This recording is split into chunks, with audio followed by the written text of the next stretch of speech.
Bonjour à tous et bienvenue sur le Journal du Geek, c'est Greg et je suis aujourd'hui à Londres, à la fameuse conférence d'HTC qui vient juste de se terminer. Et le constructeur taïwanais a présenté son HTC One. Donc le HTC One est le nouveau haut de gamme de la marque qui succède au HTC One X et One X Plus. Donc nous avons là un smartphone avec un écran de 4,7 pouces Full HD, comme le dernier Xperia Z de Sony. À l'intérieur, on retrouve un processeur Qualcomm Snapdragon 600, donc les derniers processeurs qui avaient été annoncés au CES. Il est cadencé à 1.7 GHz, donc c'est un quad-core. Il est accompagné de 2 Go de RAM.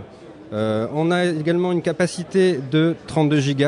Évidemment, il n'y a pas de port micro SD comme vous pouvez le voir, ou alors on l'a loupé.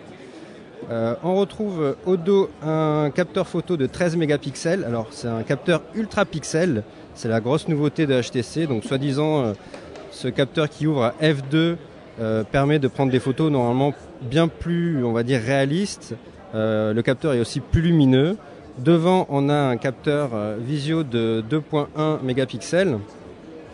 Les autres nouveautés aussi, c'est le port ici infrarouge, donc qui va vous permettre de commander votre télé. Et ça vient avec une application à l'intérieur qui s'appelle HTC Sense TV, qui vous permet de consulter les programmes. Dernière petite chose sur l'extérieur, comme vous pouvez le voir, il y a 2 haut-parleurs en fait stéréo. Donc c'est une nouveauté aussi sur un smartphone selon HTC, et ça vous permettra donc d'avoir du son stéréo qui sera couplé avec l'ampli Beats. Donc ça, il y a toujours le partenariat avec Beats Audio et HTC. Donc après, niveau interface, c'est du Android Jelly Bean 4.1 et avec la nouvelle surcouche Sense 5. Donc Sense 5, la grosse nouveauté, c'est HTC Blink Feed.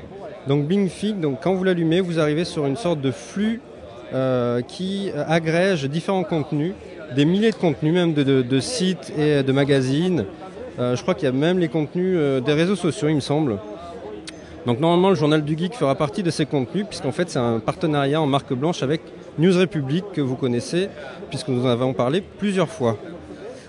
Après, au niveau de l'interface, vous pouvez voir que ça a été quand même un petit peu épuré par rapport aux précédentes versions de Sense, avec un menu application beaucoup plus clair, un widget qu'on retrouve ici. On retrouve également les raccourcis normalement. Ah ben non, ils y sont plus. On ne retrouve plus de raccourcis sur le haut, donc théoriquement ils y étaient.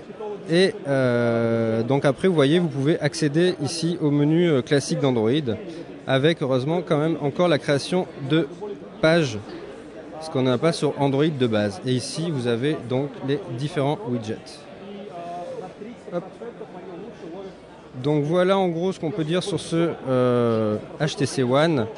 L'appareil photo, donc, ah oui, il vient aussi avec une fonctionnalité appelée HTC Zoé. Donc Zoé, c'est un peu du marketing pour HTC. On va dire que ça rend plus beau les photos et ça rend dynamique votre galerie photo. En effet, quand vous allez prendre une photo, vous allez aussi avoir la possibilité de prendre une courte vidéo d'environ 3 secondes, un peu comme Vine, que Twitter a récemment lancé sur iPhone. Et donc ça vous permet d'avoir une galerie photo vivante, comme HTC nous l'a signalé.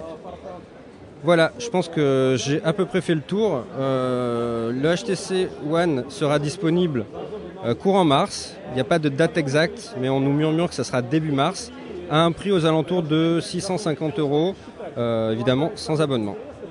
Merci à tous pour votre attention et à très bientôt sur le Journal du Geek.